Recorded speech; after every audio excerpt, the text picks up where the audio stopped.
Is it recording in progress? Yeah, it's recording in progress, but I'm not sure if it's going to the cloud or my local computer. Is it you press on? Yeah, Or I press on. But then usually when you press, it gives or like two then options. It gives two options, right? Like to cloud or to local com. But they didn't give the option. I think oh your local is your local. okay. Oh, okay, got it. Thanks, Okay. Persis. Yeah.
While we're waiting for other people to come in, just want to check if the four teams are on.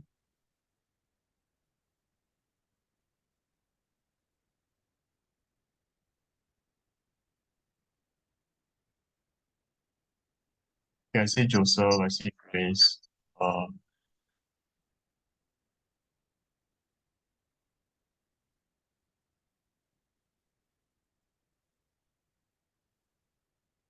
And Danish, just want to check which team are you representing? So I'll be presenting for Team 4. Okay, and thank you.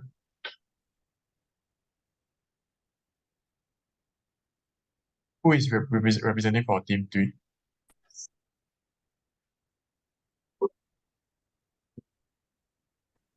Jing's presenting for us. He's on the way. Okay, thank Okay, you. got it. Thank you. Maybe Suya, you wanna say about your admin stuff first? Yep, sure. So guys, maybe can help to convey to the rest of your team members as well for those who are not here. But just starting off with a few admin matters. So firstly, just a reminder that there's a $15 bonding allowance per person per quarter. So to claim it, all you have to do is just meet as a team physically and take like a group picture together. And for those of y'all who have not utilized it, you can also utilize it during the 4th February bonding for the hiking and brunch as well. And next thing is this is actually similar message, just that the management team wants all of us to meet once a quarter as well. So we can just meet once a quarter and then utilize the $15 bonding allowance as well. Next is in terms of the investment memo, it's a requirement before making any purchase for the respective teams. So just take note that before you all make any purchase, do create an investment memo and clear it with the management as well.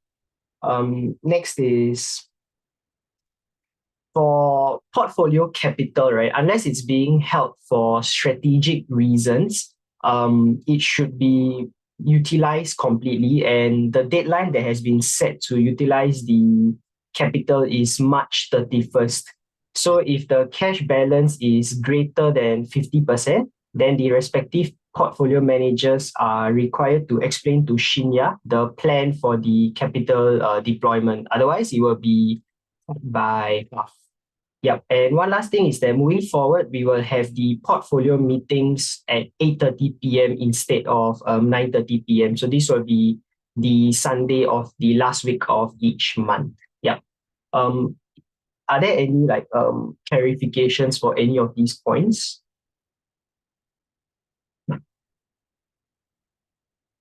All right, okay. Then we can start off with the first team, Team Prism's presentation.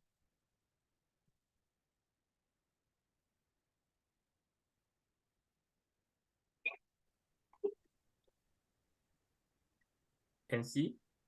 Yep, can see. Okay. Hi everyone. I'm Joseph from Team Prism. Yeah. So just to give everyone a quick update on our portfolio positions right now, we're still holding our Alphabet position, and on January 20th, they actually cut 6% of its workforce. Yeah, and I think this is quite meaningful because I think we saw quite a few of the other FANGMA companies recently cut its workforce, and Google is finally moving into this trend as well. And then the second thing that we want to add on is on the responding to ChatGPT. So as we all know, recently ChatGPT has had quite rapid adoption amongst like students and working professionals alike. But I think to counter this, Google is planning to try a version of its own search engine with an AI chatbot, and as well as showcase 20 new AI products in 2023. Yeah, and I think this is quite important because the search engine and other revenue actually brought in about 57% of Google's total revenue in 2022. Yeah, so I think Google really needs to step up and continue to dominate the search engine space. And the last thing is that 4Q22 earnings is coming on this Thursday. Yeah, so we'll be keeping our eyes peeled on that and update it in our next portfolio update. Yeah, and moving on after this, we'll be looking into portfolio ideas. So Nicole, you want to just share with us about Helion? Yeah, hi everyone. So basically Helion, right, it is a consumer healthcare company, and it was recently incorporated in 2021 and it's in the UK. So actually it holds a lot of common household brands that most of us would know, Panadol, like Sensodyne, things like that. So as at 27th Jan 23, it holds a market cap of 29,000. And it has a revenue CAGR of like 6.1%. And its net profit after tax grew about 21% from 2020. So its main market currently is US because it takes up about 30% of their total revenues. Scroll down, please. Thanks. Yeah, so we actually looked at the US market, like the opportunities and threats in there. So it actually said that the consumer healthcare market, also more known as the over-the-counter drugs market, the CAGR is going to grow at about 5.4% because the pandemic has actually led to a psychological mindset of individuals wanting to be to care more about themselves. And also over-the-counter healthcare products are more convenient and cheaper than prescription drugs because the healthcare market is very expensive in the US. Yeah. So another opportunity is that supply chain woes are actually easing because in terms of pharmaceutical logistics, it's growing at a CAGR of 8%. So because there's a lot of IT tools to help streamline the operations, so the gaining of the access to the drug products are actually easier. So it's easier for them to actually lower their manufacturing costs. However, there has been some talks in the market that the inflation might actually decline As you can see, from December 2022, they declined to 6.5%, and there was a drop of 0.6%, and prices actually slipped 0.1%. So there are some investors that might seek out riskier assets. So this might be a threat to us because Helion is a more defensive asset. Yeah. So investment thesis for this is, first, it's a silver lining in a rather bleak economic cloud because, consumer healthcare tends to hold up in recessions. And because there's you need a lot of specialized knowledge for this. So the barriers to entry is rather high. And currently it is the only listed pure play in the consumer healthcare space of a pretty sizable scale because there's a really relatively larger market cap. And it also says that it is most likely going to be one of the pioneers to breed the new breed of pure play consumer health and over-the-counter drugs market. And also there has potential pricing power stemmed from the portfolio of well-known brands, as mentioned earlier. However, there are some risks that we want to talk about as well that we noted because this was actually a spin-off of GSK, but J&J are gonna launch its new spin-off as well. It's called Kenvue, and it also has brands that we kind of know of, like Listerine, Neutrogena, etc. So currently, while it is a monopoly now, it is most likely going to resign to a duopoly in 2023 or 2024 and so on. But we are not that worried because Kenvue is actually going to be a spin of J&J's consumer unit. And this consumer unit has been faced with a lot of lawsuits. As you can see in the document, it's about 40,000, and it's due to a lot of lawsuits due to linked to mesothelioma and ovarian cancer in women for personal hygiene. And while they have denied the claims, but this spin-off Kenvue is going to be the one holding these mounting cases of all these suits. Yeah. Moving on. Yeah, and in terms of valuation, Helion is actually underpriced in comparison to its closest peers by 32%.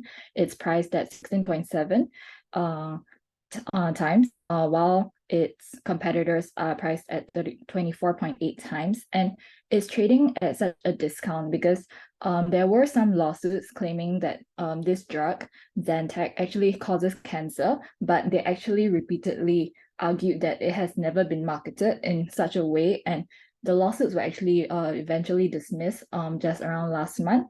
So this is something that we note, but we would say that it is not of a very huge risk to us. Yeah, and it is also a relatively new listing because, as mentioned earlier, it was spun off from GSK, and so it is less there are less awareness about it compared to bigger healthcare brands. Yeah.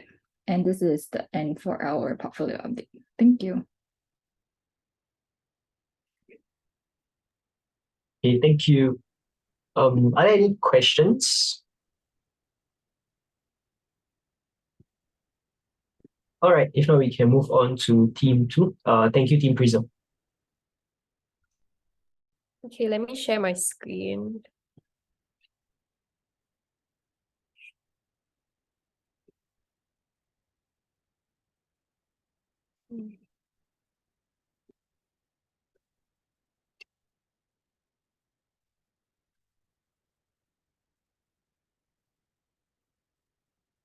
Oh, screen sharing. Sorry, I think I only can share when it's not full screen. Okay, so this is Team Alice's portfolio update.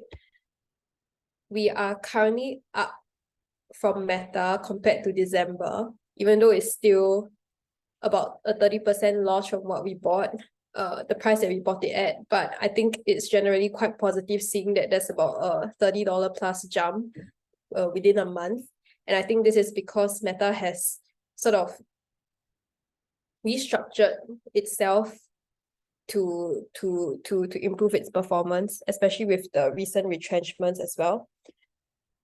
So for and ESG aspect wise, they actually improve their social factors. So about a week ago, they announced that they are bringing further updates to their ad system, and then they are removing gender as an option for advertisers to reach users under 18 on Facebook and Instagram.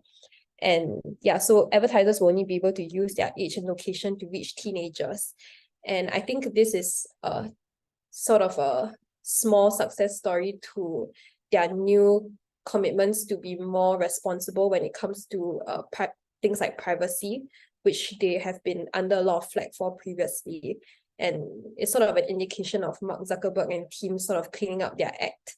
And I think this contributes to why the price has increased quite decently over the past month. And I think also because Meta had been quite severely undervalued over the past couple of months due to a lot of negative news about them. Yeah. And then on a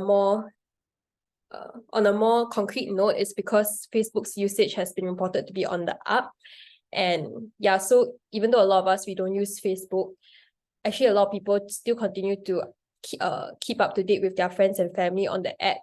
And there was data gathered in the middle of the fourth quarter last year that time spent on Facebook was up worldwide, including developed markets, so not just areas where they just started digitalization. And then a part of why Meta's consumption has been on the up is because Reels consumption is up by 20%, which I think is pretty interesting. And it's a key element in their resurgence. And what actually contributed to this newfound success by them is because they actually increased their investment in AI, and this has driven big improvements in the relevance models that fuel both Reels and its ads, which are now driving better responses.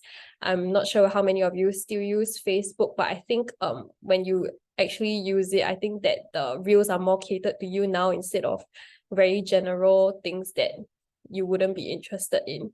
Yeah. So they have increased their focus. And then for SoFi, previously we mentioned that we wanted to buy. Initially my target price was about 4.5 per share, but currently it's up to, as last close, it was about 5.9. And I think that it might still be undervalued, but there's an estimate that about $7 would be a good price to sell it away. So I think that currently 5.9 is a little bit high as well. And then why I say this is because as per the last update, we mentioned that SoFi has carved out a niche in student financing, but what's concerning is that their net loss ballooned from 30 mil last year to 72 mil this year. And then even though management explained that a lot of it was due to warrant liabilities, and it doesn't actually implicate its operations, the loss would have been 20 million even without their warrant liability explanation. And of course, the economy of late has been unkind to companies like SoFi. I think it's very evident that the Fed has been hiking up their interest rates, and with the hike, cost of borrowing increases, so less people will be willing to take on loans as well. And with the acquisition of Golden Pacific Bank Corp last year, it gives the flexibility and potential for more services. They also increase their exposure to some risks associated with banking just at a time when those risks are playing out. Yeah, so I think that is all for Team 2's update. And I think if SoFi goes down to about another 5, I think 4.5 is a bit too low. I think perhaps if it potentially hits 5.2, I'll probably purchase it for the team. Yeah. Thank you. Thank you. Do you all have any questions for Team 2?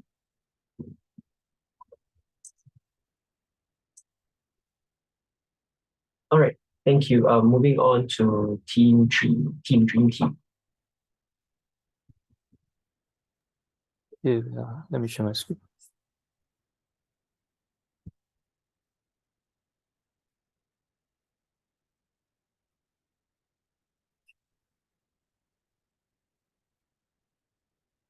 Yeah, so this is our team's portfolio. So no changes to our positions and holdings, but as for our portfolio's return since inception, it currently stands at 4.9%. Yeah, so for Darko, there was a drawdown in their share price, as a supply, this due to like concerns over the supply glut downstream from both like lower demand and rapidly expanding capacity in the solar wafer segment, which like saw the leading solar wafer producers such as Longyi and Tongwei slash their wafer prices by between 18 to 24%, and polysilicon spot prices also fell by 25% in the same period to about $25 USD by the end of December last year. But the temporary drawdown in spot pricing, it kind of parallels what happened in year-end 2021, and this might not be the true market value lah. So the actual polysilicon prices might rebound when their earnings are released later next month. And as for the company itself, we are still bullish on it, given their position on the industry cost curve, and the brand name as one of the two top producers of high quality solar grade polysilicon, and adding to the massive share repurchase program that has been authorized and will be going on for the rest of the year. Yeah, so just a comment on current pricing, right? So 25 USD for polysilicon, that still is about a gross margin of I think 70%. Yeah, given that the cost of production per kg is only like $6. For Adobe, there's no material updates, but I think given the company's like refocus on operational efficiencies and the results we saw in the last quarter, there have been a sort of a rebound in share price over the past month. Then for GDS, they announced that they will raise 580 million by selling convertible senior notes due in 7 years. And the conversion price for that is 24.5 USD, which was a 16% premium to the volume weighted average trading price at the time of their announcement, but currently is below the price they are trading at. And this offering also mirrors to the one they made last year, and which was a similar amount as well. They raised 620 million by issuing a 7-year convertible note at a conversion price back then of $50. So like with this development, and as well as their refocus on Southeast Asian expansion as a dual growth driver, right? Instead of focusing on China, which was our original investment thesis. I think we agree as a team to trim our position in GDS in the coming weeks, capitalizing on the uptrend. Recently. We feel that the Southeast Asian expansion would lead to lower margins given how competitive the market is, with large US players like Equinix and Digital Realty with established foothold in the region already. And as compared to China, they are purely a price taker, right, in terms of the utility pricing in the region.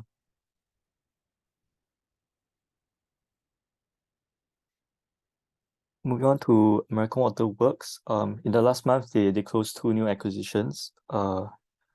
One is by their subsidiary Virginia American Water, which basically bought drinking water and wastewater assets of the town of Cape Charles.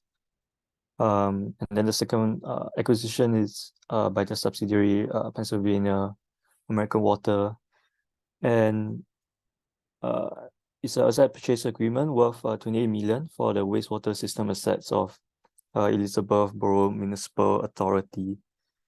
And this basically in line with our investment thesis. So based on their pending acquisitions, when completed, will add about another 21,000 customers to the customer base. Yeah. I think that's about it for our portfolio update for this week. I think for the coming month, we can look forward to our new analysts like contributing some of the new ideas as well. Thank you. Thank you. Are there any questions for Team 3?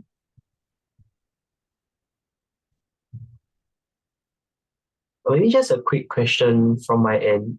Regarding the new customer base, is there any stats on how it would contribute to their revenue as well? You mean American Water Works? Yeah. Basically they rely on the acquisition for their growth strategy, right? So their entire revenue growth is based on acquisitions and the readjustment of rate hikes in the different states.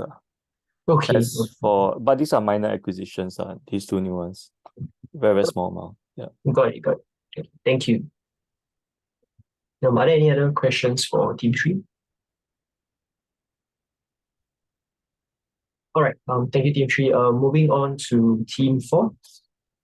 Sure, just sharing my screen.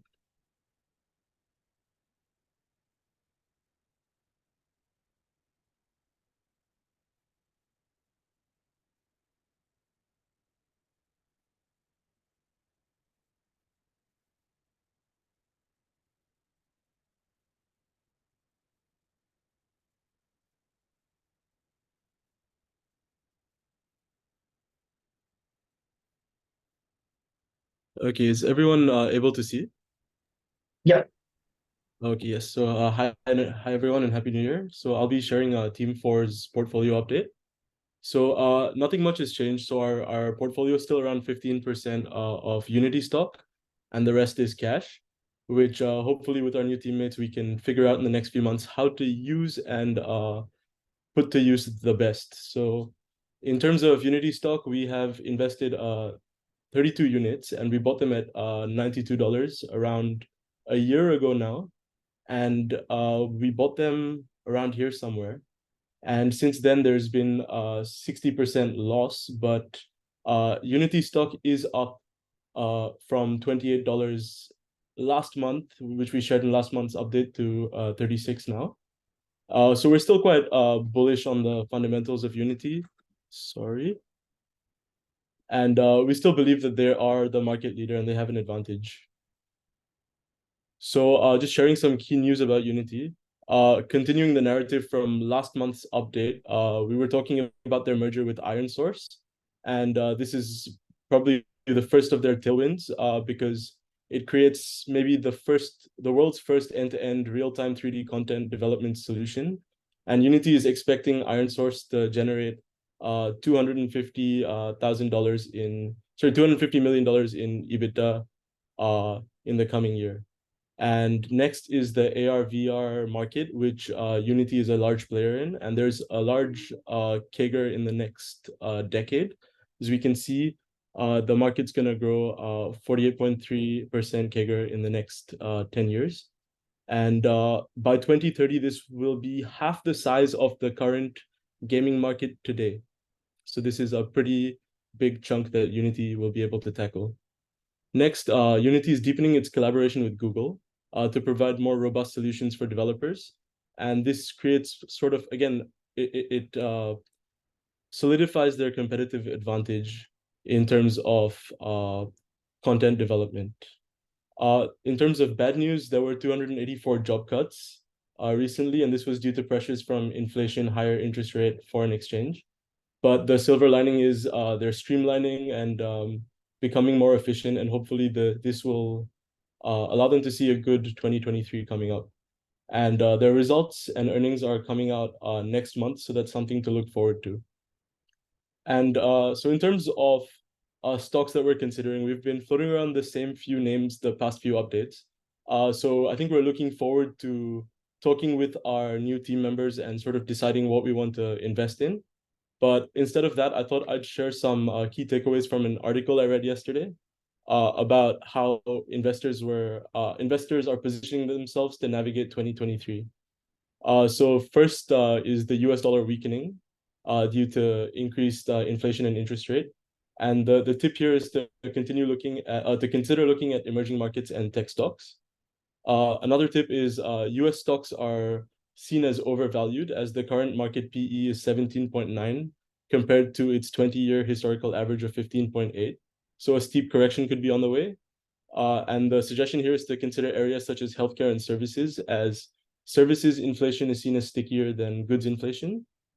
And lastly, we should start looking at fixed income, as fixed income will be providing higher yields and meaningful cash coupons in this year. So we should consider high quality short-term bonds and diversify our portfolios with metals and commodities such as copper due to China's reopening. And I think with that, we conclude our presentation. Are there any questions? Thank you.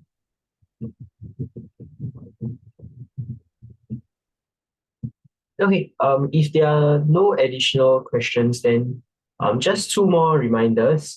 So firstly, we are introducing a new financial modeling workshop. And if you guys are interested, do sign up for it in the all EIP and VIP group in VCOM. The reason why the sign-ups would help is so that we can get a sensing of how much resources are required and how to go about conducting the classes as well based on the strength.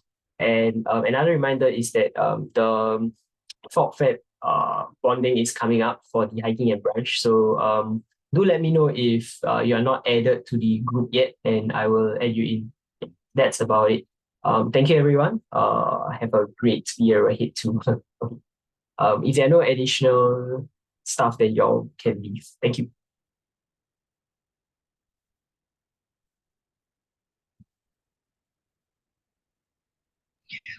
Thank you. Thank you. Thank you. Thanks. Thank you.